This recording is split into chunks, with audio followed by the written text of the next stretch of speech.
अरे भाग्यवान, मेरे जूते कहाँ रखे हैं? मुझे बाहर जाने में देर हो रही है। तभी मालती कमरे में आती है। ये रहे आपकी जूते। मैं इन्हें साफ करने के लिए ले गई थी। अरे वाह, तुम कितनी समझदार हो। मेरे बिना कुछ कहे ही सारे काम कर देती हो। तभी मालती झिझकते हुए रमेश से कहती है, सुनिए जी, आपसे एक बात कहूँ, बुरा तो नहीं मानेंगे ना? अरे नहीं नहीं, बेफिक्र होकर कहो। शादी से पहले मैं अपने मायके में नौकरी करती थी। मैं चाहती हूँ कि अब मैं फिर से नौकरी करना शुरू कर दूं। वैसे भी सारा दिन घर में बोर हो जाती हूँ। देखो मालती, तुम्हारे नौकरी करने से मुझे कोई ऐतराज नहीं है, लेकिन तुम्हें एक बात बता दूं, हमारे खानदान में आज तक कभी किसी औरत ने नौकरी नहीं की। फिर भी एक बार तुम माँ से पूछ कर देखो, अगर वो तुम्हें नौकरी करने की इजाजत दे देती है तो अच्छी बात है। रमेश वहाँ से चला जाता है। फिर उसी शाम मालती अपनी सास के पैर दबा रही होती है। तभी उसकी सास मालती से कहती है, अरे क्या बात है बहू, आज तो ठीक तरह से मेरे पैर नहीं दबा रही। किसी ख्याल में खोई पड़ी है क्या? मैं भी तो जानूं आखिर बात क्या है। दरअसल वो माँ जी। अरे हाँ हाँ बोलो, इतना सोच क्यों रही हो? माँ जी, अगर आप बुरा न माने तो मैं नौकरी करना चाहती हूँ। घर के काम करने के बाद मेरे पास काफी वक्त बच जाता है। मालती की ये बात सुनकर उसकी सास गुस्से में कहती है, अरे बहू, तेरी तबीयत तो ठीक है ना? आज ये कैसी बहकी बातें कर रही है? भला हमारे खानदान में आज तक कभी किसी औरत ने नौकरी की है जो तू नौकरी करने की बात कर रही है, हैं? अरे बहू, तू क्या रिश्तेदारी में हमारी नाक कटाना चाहती है? जितना जल्दी हो सके अपने दिमाग से नौकरी का भूत उतार दे। और अब जा, जल्दी से रसोई में जा, खाना बनाने का वक्त हो रहा है। मालती मन मार कर खाना पकाने के लिए रसोई घर में चली जाती है। अगले दिन, नमस्ते माँ जी, कैसी हैं आप? अरे आओ आओ दिवाकर बेटा, बैठो, मैं तुम्हारे लिए चाय मंगाती हूँ। बहू, जरा एक कप चाय तो लेती आना। फिर दिवाकर एक फाइल खोलकर मालती की सास के सामने रख देता है। ये देखिए माँ जी, ये है पिछले महीने का हिसाब और ये रहे मुनाफे के रुपए। एक बार हिसाब देख लीजिए और इन कागजों पर अपने दस्तखत कर दीजिए।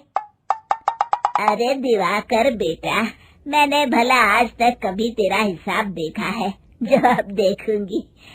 ला बता, कहाँ दस्तखत करूं? तभी मालती चाय लेकर वहाँ आ जाती है और अपनी सास को बिना कागजातों को पढ़े इस तरह लापरवाही से दस्तखत करते हुए देखकर हैरान रह जाती है। अच्छा माँ जी, अब मैं चलता हूँ, फैक्ट्री में बहुत काम है। फिर दिवाकर वहाँ से चला जाता है। कुछ दिनों बाद मालती बाजार में कुछ सामान खरीद रही होती है। तभी एक बूढ़ा आदमी उसे आवाज देता है, अरे मालती बेटी, कैसी हो? मुझे पहचाना? मैं तुम्हारी कंपनी में मुनीम का काम करता हूँ। हाँ चाचा जी, मैं आपको बिल्कुल पहचानती हूँ। कहिए, कैसे हैं आप? मैं तो ठीक हूँ। कंपनी में कुछ भी ठीक नहीं चल रहा, यहाँ तक कि हमें ठीक वक्त पर तनख्वाह भी नहीं मिलती। ये आप क्या कह रहे हैं? अब क्या बताऊँ, आप लोग तो कभी हिसाब किताब देखने दफ्तर आते नहीं। मेरी मानो तो एक बार आप लोग दफ्तर आकर सारा हिसाब किताब देख लो, आपको असलियत पता चल जाएगी। अच्छा बेटी, अब मैं चलता हूँ, देर हो रही है।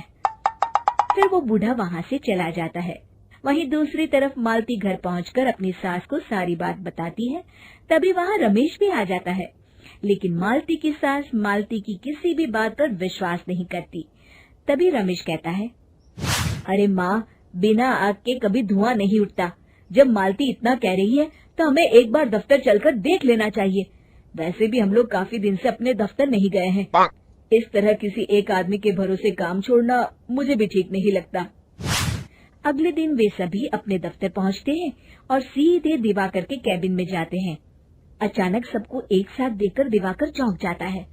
अरे माँ जी, आप सब लोग अचानक यहाँ कैसे आ गए? अगर कुछ काम था तो मुझे एक फोन कर दिया होता, मैं आपके घर आ जाता। तभी मालती की सास कहती है, अरे दिवाकर बेटा, आज मैं हिसाब देखने दफ्तर आई हूँ, जरा मुझे पिछले 6 महीनों का हिसाब दिखाना तो बेटा। दिवाकर घबराते हुए हिसाब की फाइल मालती की सास को देता है। मालती की सास फाइल लेकर मालती को देती है और कहती है, ले बहू, देख ले हिसाब। मालती फाइल को बड़े गौर से देखती है और अगले ही पल उसे सारी गड़बड़ी समझ में आ जाती है।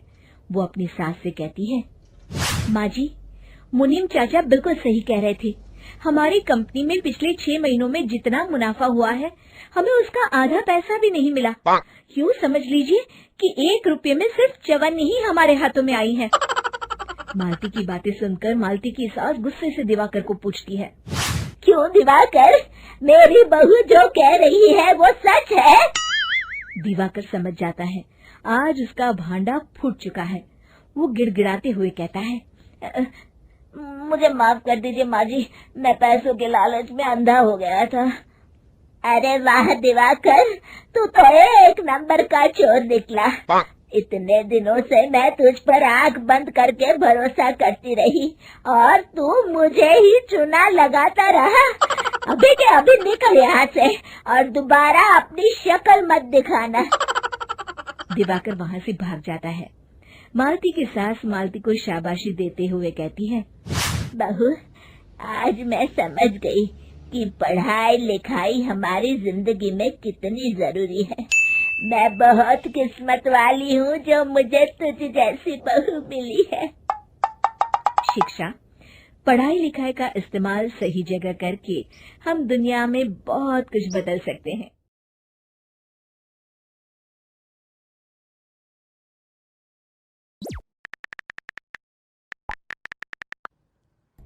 उठ गए महाराज।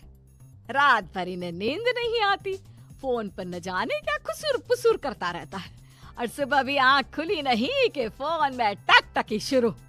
आरा सुन भी रहा है या नहीं? माँ, आपको बहू चाहिए या नहीं? है?